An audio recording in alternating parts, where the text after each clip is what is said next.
할렐루야, 아멘. 수요 예배 가운데 나오신 우리 성도님들을 사랑하고 축복합니다. 오늘 본문은 나면서부터 소경이었던 사람을 고쳐주신 우리 예수님의 6번째 표적이 기록되어 있습니다. 여러분, 앞을 보지 못하는 그 시각장애인이 만약에 앞을 다시 볼 수 있게 된다면 여러분 어떤 기분이 들까요? 제가 이 설교를 준비하면서 이제 그 소경이 다시 보게 되는 놀라운 일이잖아요. 이 기분이 어떨까 곰곰이 생각하다가 제가 딱 10년 전에 2014년이죠. 10년 전에 라섹 수술을 받았던 그게 경험이 딱 떠올랐습니다. 라섹 수술이 뭔지 아시죠, 다들? 각막을 깎아서 시력을 더 올리는 수술입니다. 그래서 제가 초등학교 4학년 때부터 시력이 점점 나빠지기 시작했어요. 그래서 겨울방학 때 방에 불을 켜지 않고 TV를 오래 봤거든요. 개학을 하고 나서 학교에 가니 칠판 글씨가 잘 안 보이기 시작했어요. 그래서 이제 안경을 맞췄는데 이제 매번마다 안경을 맞출 때마다 시력이 자꾸 떨어졌대요. 그래서 도수를 더 높은 도수를 안경을 해야 된다고 그 안경사가 말해줬었습니다. 그렇게 26살 때까지 저는 마이너스 시력으로 살았습니다. 그래서 마이너스 시력이신 분은 다 아실 거예요. 안경을 벗으면 이게 정말 세상이 뿌옇습니다. 이 형태가 안 보여요. 형태만 보여요, 형태만 흐릿하게 보여서 정말 아무것도 못합니다. 안경을 벗으면 아무것도 할 수가 없습니다. 또 여러분, 안경을 쓰신 분들은 잘 아시겠지만 은근히 불편한 게 많아요. 겨울철이 되면 찬 곳에 있다가 따뜻한 데 들어가면은 갑자기 이제 김이 뿌옇게 쓰려서 안경을 벗어야 돼요. 안경을 벗어서 뭐 옷으로 닦든지 소매로 닦든지 해야 움직일 수가 있습니다. 또 남자분들은 이제 축구나 농구 뭐 이런 과격한 운동을 하잖아요. 그렇게 할 때 이 얼굴에 공을 맞으면 바로 이게 타격이 옵니다. 그래서 안경이 부러지거나 휘어지거나 심지어는 이제 콧대에 상처가 나요. 콧대가 이렇게 휘기도 합니다. 다른 것보다 여러분, 안경을 제가 이제 착용했을 때 저에게 가장 불편했던 점이 하나 있었습니다. 바로 똑똑해 보인다는 것입니다. 공감을 못 하시.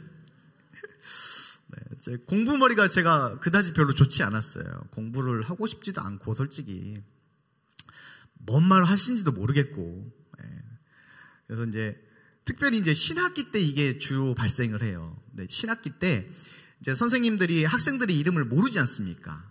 그래서 선생님들이 이제 수업을 하시다가 이제 뭐 수학 문제 같은 경우에 뒤에 이제 그 기출 문제가 있잖아요. 그거를 풀어주시지 않고 적어요. 적으신 다음에 한 4문제 적은 다음에 오늘 뭐 주로 하시는 거, 오늘 며칠이지? 오늘 31일입니다. 31번 나와. 뭐 13번 나와. 이런 식으로 하잖아요. 근데 꼭 이렇게 보시다가 저를 보세요. 저를 봐서 안경 쓴 너 나와봐. 너 이거 문제 풀어봐. 못 풀잖아요. 그럼 또 맞죠. 지금이야 그런 시대는 아니니까요. 그러니까 이제 선생님들이 안경 쓴 제 모습을 보고 쟤 좀 공부 좀 할 것 같다. 그러고 시키는 것 같습니다. 그런 제가 26살에 라섹 수술을 받았어요. 3, 4일 동안 정말 아무것도 못합니다. 지금은 기술이 뛰어나니까 뭐 며칠 있다가 그냥 바로 일어나는 것 같은데 3, 4일 동안 햇볕을 보면 안 돼요. 그래서 집에서 이렇게 보호 안경을 쓰고 잘 때 눈을 비벼버리면 각막이 지금 깎여있는 상태인데 큰일 나니까 그 보호 투명 걸 쓰고 누워있는 거예요. 눈물 흘리면서 약 먹으면서. 눈이 많이 시리거든요. 그리고 이제 3, 4일이 지나면 이제 일상생활이 가능한 때가 됩니다. 그래서 제가 이제 아침에 이제 일상생활이 가능한 그 날이 되자 제가 눈을 떠서 아침에 세수를 하려고 그래가지고 습관적으로 뭘 찾아요? 안경을 더듬어 찾는 거죠. 생각해보니까 안경을 이제 안 써도 되니까 제가 저 책상에다 던져놨더라고요. 그리고 제가 곧장 화장실로 갔습니다. 자고 일어났으니까 눈곱이 많이 끼거든요. 눈에 각막을 깎아냈었으니까. 그러니까 이제 이런 식으로 갔겠죠, 제가. 갔는데 딱 그 화장실 세면대 불을 켜고 딱 거울을 보는 순간 너무 선명하게 거울에 비친 저의 잘생긴 얼굴이 보였습니다. 죄송합니다. 제 자랑에서. 지금도 그때를 생각하면 너무 신세계였어요, 진짜. 네, 좀 너무너무 신세계였습니다. 여러분, 마이너스 시력이 수술을 받고 정말 이제 1.5 그 시력을 회복했으니 얼마나 기분이 좋겠습니까? 그런데 여러분, 태어나면서부터 시각장애인, 소경으로 태어난 사람이 앞을 보게 되었을 때 그 기분이 어땠을까? 정말 제가 봤던 것보다는 비교할 수 없을 정도로 너무나도 기뻤지 않았을까 생각이 듭니다. 우리가 조금만 더 소경의 입장을 생각해 본다면 예수님이 사셨던 이 시대는요, 이 시각장애인을 사람으로 보지 않았어요. 사람 이하 취급을 했습니다. 그렇기 때문에 나중에는 부모도 그 시각장애인을 버립니다. 그 시각장애인은 집에서 나와서 자기가 그냥 국어를 하든 뭘 하든 자기가 어떻게든 살다가 죽으면 끝나는 그냥 그런 인생이었어요. 그런 비참한 인생 앞에 여러분 다시 보게 되었으니까 저희가 상상했던 것보다 훨씬 더 감격하고 울면서 기뻐하면서 그렇게 그런 감정을 느꼈으리라 생각됩니다. 그러면 어떻게 여러분 나면서부터 소경이었던 이 사람이 다시 앞을 보게 되었을까요? 말씀에 잘 나와 있듯이 예수님께서 성전에서 말씀을 열심히 가르치시는데 그 말씀을 받아들일 수 없었던 그 유대인들이 반발해가지고 돌을 들고 예수를 쳐 죽이려고 했습니다. 그리고 예수님께서 성전 밖에 나오셨죠. 바로 그때 누가 보였냐면 이 나면서부터 앞을 보지 못하는 소경을 보게 되었습니다. 예수님의 제자들이 저 소경을 보면서 예수님, 저 소경이 앞을 못 보는 것은 누구 죄 때문입니까? 자기 죄 때문입니까? 아니면 그 부모가 죄가 많아서 저렇게 된 겁니까? 라고 물었습니다. 그러자 예수님이 아주 유명한 대답을 하시죠. 자기 죄도 아니고 부모의 죄도 아니고 하나님께서 나타내실 일을 하시려고 소경되게 하셨다라는 말씀을 하셨습니다. 그리고 이 말씀을 하신 후에 예수님이 땅에 침을 뱉어서 진흙을 이겨서 소경의 눈에 발라주셨죠. 그리고 실로암 못에 가서 씻게 하셨습니다. 잠시 후 아주 놀라운 일이 벌어지죠. 소경이 예수님의 말씀대로 실로암 연못을 이렇게 지팡이를 짚으면서 가다가 눈을 씻었더니 하나님께서 눈을 열어서 다시 보게 하신 것입니다.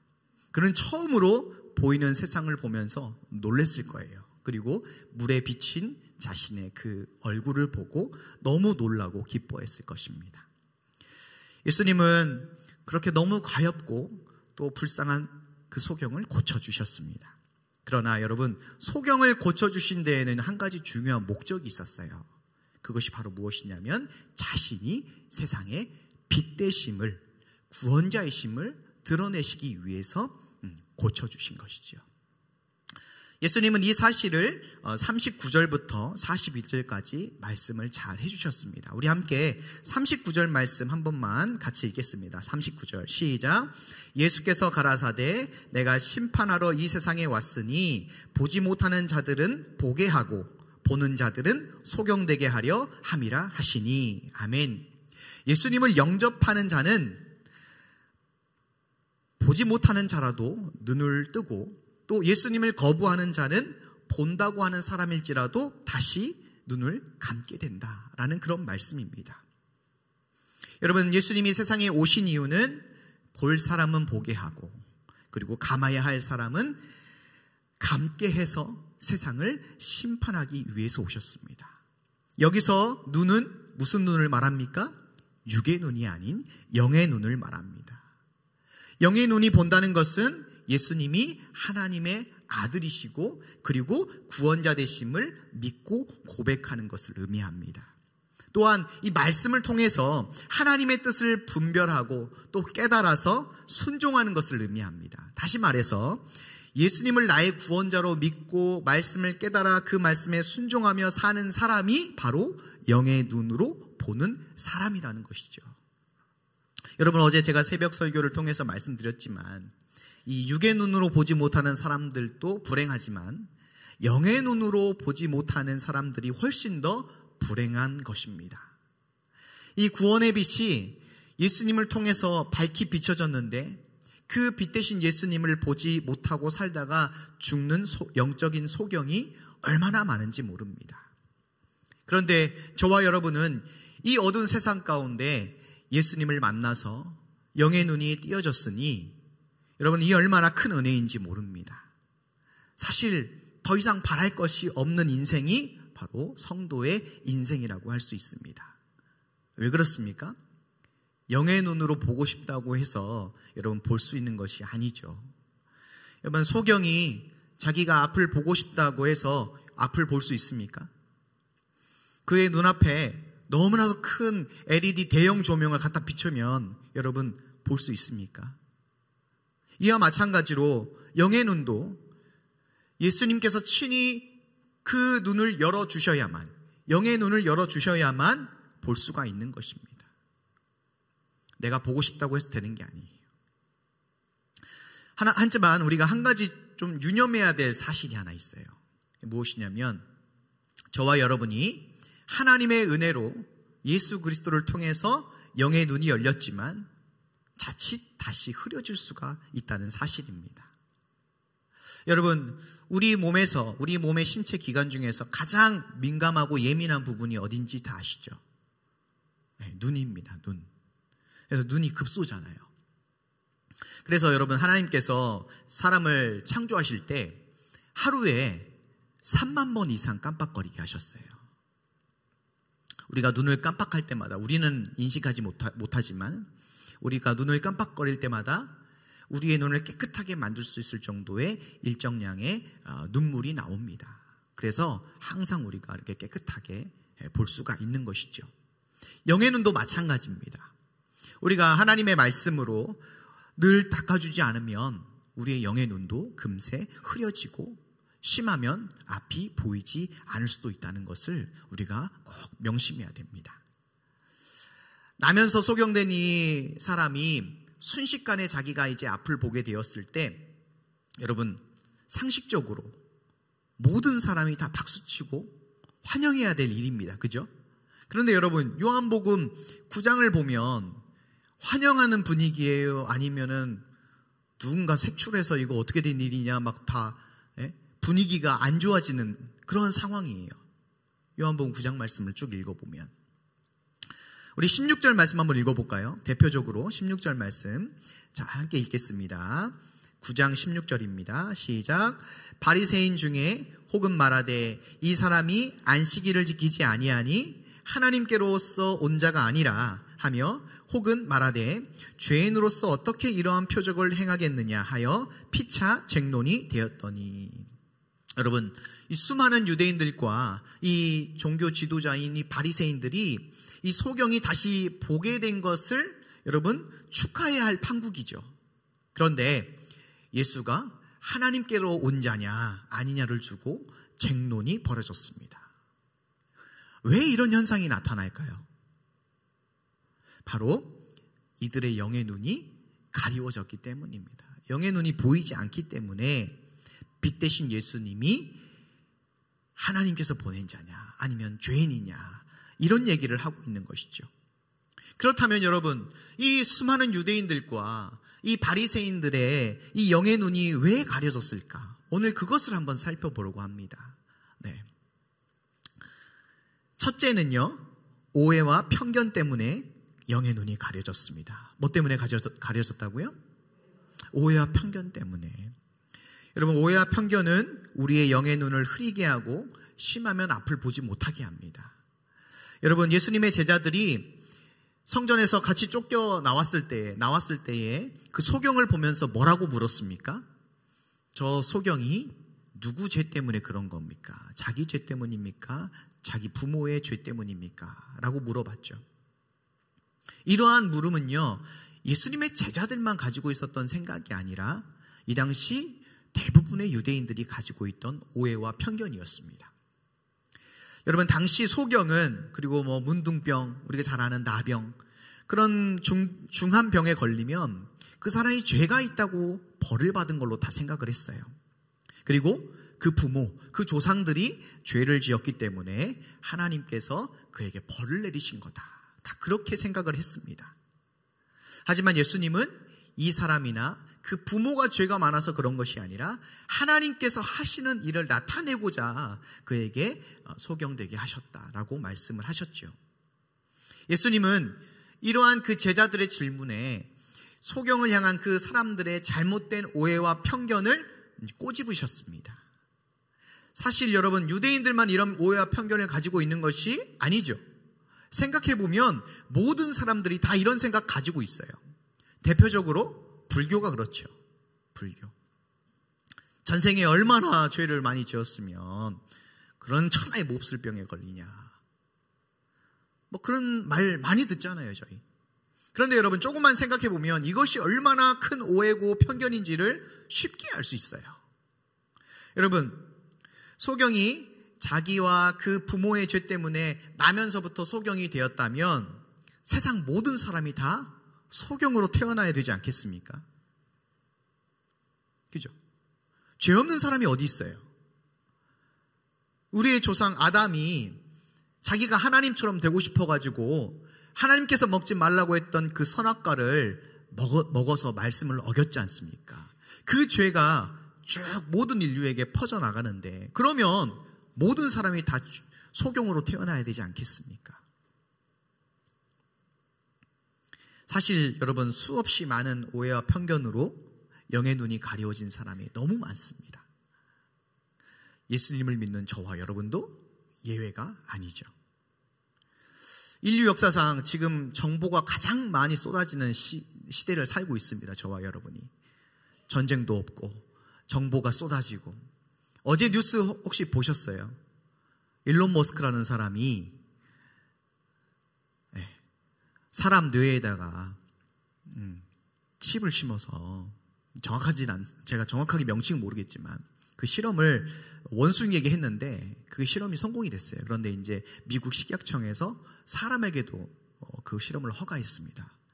그래서 이제 AI 시대가 오니까 이 로봇을 대항하려면 인간이 똑똑해져야 된다. 그러한 이론으로 만드는 거거든요. 뇌에 구멍을 내서 여기에 칩을 심어서 텔레파시로 사물과 연결이 됩니다. 사람의 뇌가. 그래서 손을 쓰지 않고도 핸드폰을 조작할 수 있고 컴퓨터를 조작할 수 있는 사이보그가 되는 거예요. 근데 그런 시대를 살고 있어요, 저희. 그러니 여러분, 성도들의 영의 눈이 얼마나 가리워지고 오염되고 덮어질 수 있는 좋은 시대를 살고 있느냐, 이 말이죠.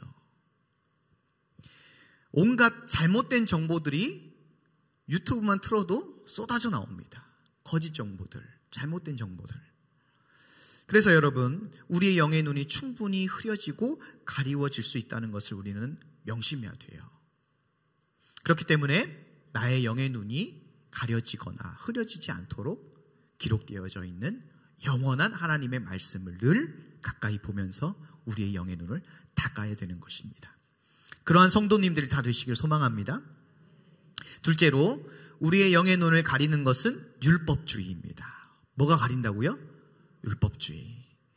여러분, 소경이 예수님을 통해서 앞을 보게 되자 바리새인들이 뭐라고 했습니까? 막 박수치면서 와, 잘됐다, 너 너무 축하한다, 이 얘기하는 것이 아니라 안식일에 왜 이런 치료를 했냐, 이런 말을 합니다. 아시다시피 여러분, 지금도 유대인들은 안식일에 엘리베이터 버튼도 안 눌러요. 일이라고 생각합니다. 심지어 이 발목을 삐었습니다. 그러면 병원 가는 게 아니잖아요. 병원간이 아니고 집에서 찬물에 발목을 담그는 것도 일로 여겼습니다. 그래서 그냥 참는데요. 다리가 욱신욱신 아파도. 요즘도 이런데 예수님께서 살아가는 이 당시에 이 안식일을 얼마나 엄격하게 지켰겠습니까? 이런 상황 속에서 예수님이 침을 뱉어가지고 진흙을 이겨서, 다 일입니다, 이거. 뱉어서 눈에 바르기까지 했으니까 예수님이 얼마나 이들의 눈에 가시로 보였을까.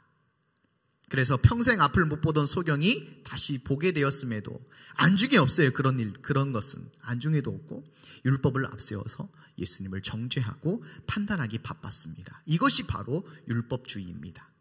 여러분, 율법주의가 무엇입니까? 법이나 형식으로 남을 판단하는데 모든 태도를 말합니다. 법이나 형식으로 남을 판단하는 모든 태도를 율법주의라고 하는 거예요. 그러니까 내용보다는 외형을 보는 것이죠.